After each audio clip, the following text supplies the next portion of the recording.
Bienvenue dans Comprendre la finance, le podcast qui vous aide à lire la réalité derrière les chiffres.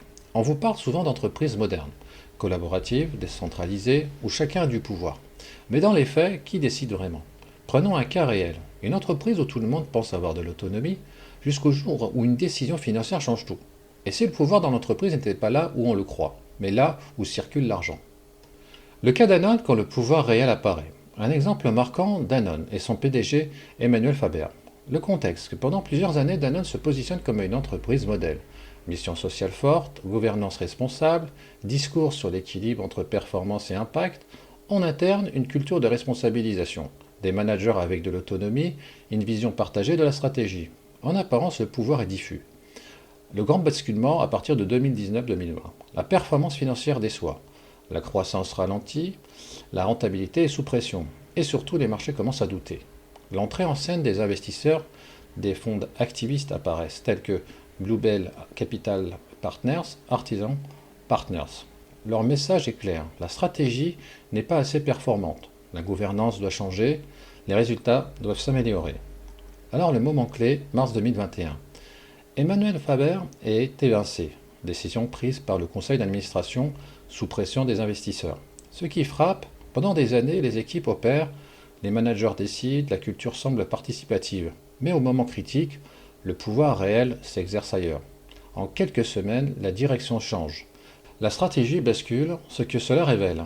Le pouvoir n'était pas distribué, il était conditionnel, réversible, dépendant de la performance financière. Ce n'est pas l'organisation qui décide en dernier ressort, ce sont ceux qui contrôlent le capital. Ce cas montre une réalité simple. On ne dirige pas uniquement avec des idées, on dirige avec des contraintes financières. Et surtout, le pouvoir n'est pas dans le discours, il est dans les mécanismes. Trois révélateurs clés. Qui alloue le capital? Investissement, budget, priorité. Qui définit la performance? Croissance? Rentabilité? Court ou long terme? Qui peut dire non? Le vrai pouvoir est souvent là, dans la capacité à bloquer. Les quatre principes pour comprendre l'illusion. Premier principe, l'information structure le pouvoir. Tout le monde n'a pas accès aux mêmes données. Certaines équipes voient l'opérationnel, d'autres voient la rentabilité réelle. Celui qui voit l'ensemble influence la décision. Deuxième principe, la délégation est encadrée. On délègue, mais avec des budgets, avec des objectifs, avec des KPI. Donc, liberté d'exécution, mais pas liberté stratégique. Troisième principe, le pouvoir suit l'argent. Ce cas le montre clairement. Tant que la performance tient, l'autonomie existe. Quand la performance baisse, le pouvoir remonte. Le capital reprend le contrôle. Et quatrième principe, l'illusion est utile. Pourquoi maintenir cette illusion? Parce qu'elle permet d'engager les équipes, de responsabiliser, d'accélérer les décisions, mais sans perdre le contrôle réel. Ce n'est pas un bug, c'est un mécanisme. En conclusion, le pouvoir dans l'entreprise n'est pas toujours visible. Il ne se dit pas dans l'organigramme, ni dans les discours, mais dans les flux financiers, les décisions d'investissement et les moments de crise.